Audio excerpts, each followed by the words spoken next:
Hi, it's Dwyer, gamblersadvisory.com, DwyerBoxingNews.com. Remember, the opinion you should follow should be your own.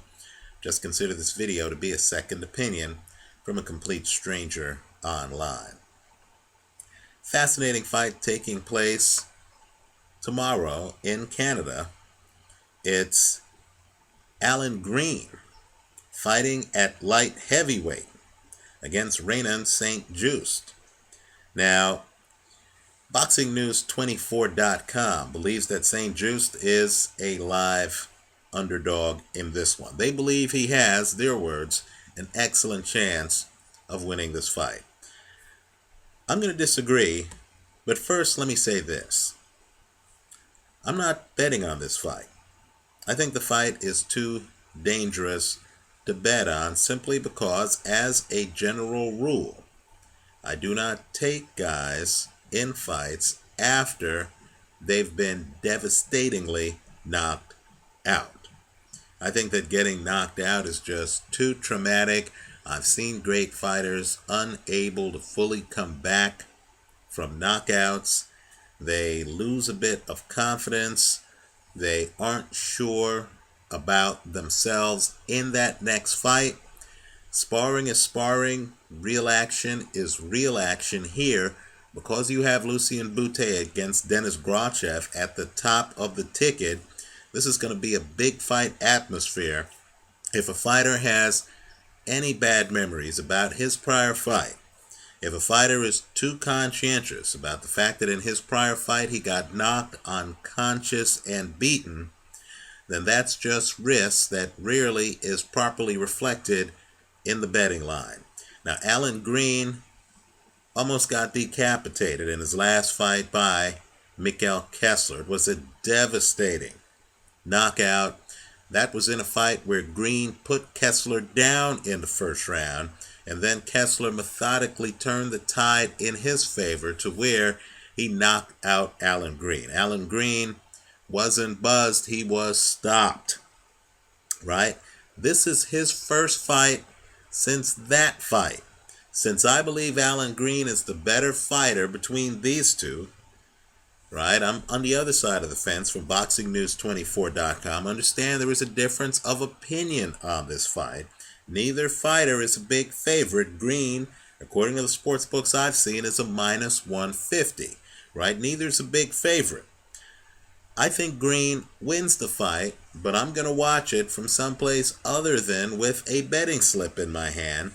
I think Green wins the fight for the following reasons. First, there is an age difference. Renan St. Juste, despite being in great shape, is 40 years of age. Not only that, his body's starting to break down. He was fighting Anthony Durrell in his last fight on his left shoulder, and keep in mind, that's his dominant shoulder because he's a southpaw. His left shoulder came apart at the joint. They had to stop the fight. He could not continue. He could not use his dominant hand. You have to think about the injury risk since he's 40 years old. The problem with getting older isn't your heart, right? You have more knowledge than you did at a younger age. You're certainly determined. It's your body breaking down. You just don't have the resiliency that you once did, right? So there's an age gap here that's very important, right? The age favors Allan Green, right? Also, Allan Green is the bigger fighter. St. Juste is just 5'9".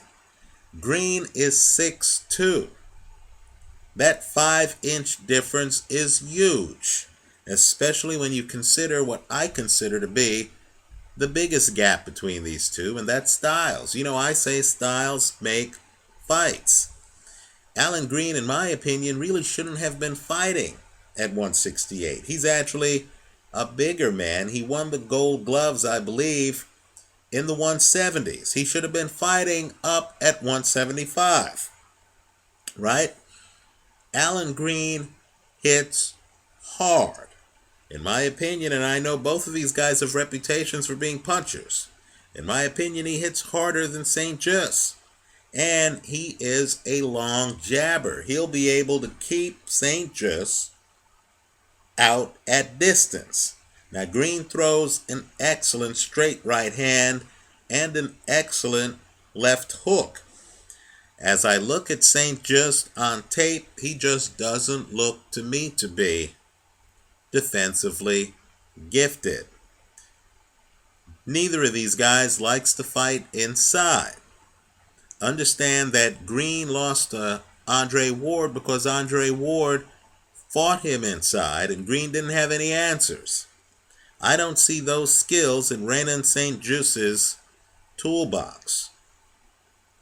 Right? Also, Mikhail Kessler was able to leap in throwing a lot of hooks. Again, I don't see those skills in St. Juste's toolbox. While I'm not betting on the fight, I'm expecting Allan Green to dictate distance in the ring behind the superior jab from the superior height, and I'm expecting him to dole out all kinds of punishment with a left hook and a straight right hand. You know what they say in fighting southpaws? You want to throw straight right hands. I think Allan Green, quite frankly, is a better fighter than he looked in the Super 6, where he also got beaten, in addition to Andre Ward, by Glenn Johnson. Right? And keep in mind, Allan Green's chin was severely tested. He got knocked out by Johnson and knocked out by Mikhail Kessler. The bet I like here is Allan Green to win the fight. Well, I don't like any bets, but the outcomes I think will happen here is I think Allan Green wins this fight.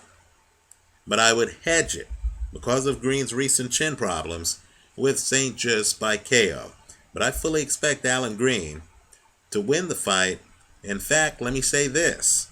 I'll be surprised if St. Juste goes the distance. I think Green closes the show because of better punching power and because St. Juste keeps his right hand awfully low. That's his lead hand.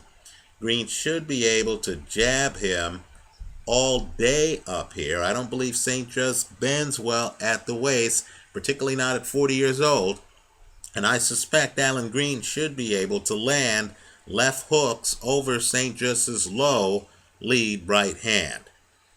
I like Allan Green in this one. I'd hedge it with St. Juste by KO. I don't see, even in Canada, where St. Juste is popular, I don't see him beating Green by decision. Just a couple of other stories too. Amir Khan's comments about Freddie Roach, absurd. Let me just say this, and keep in mind, Freddie Roach, as I make this video, continues to train several of the sport's elite fighters, right? He's still Manny Pacquiao's trainer. You don't see the other fighters, and keep in mind, they have options. You don't see the other fighters leaving Freddie Roach. Let me just say this. We look at boxers, we see them as celebrities. We think that they're worldly. We think that they are careful in their comments and that they've thought everything through. The truth is very different, right? I know in Australia right now, heads are still being scratched over Anthony Mundine's comments about Daniel Geale's heritage, right? Amir Khan is a young guy in his 20s.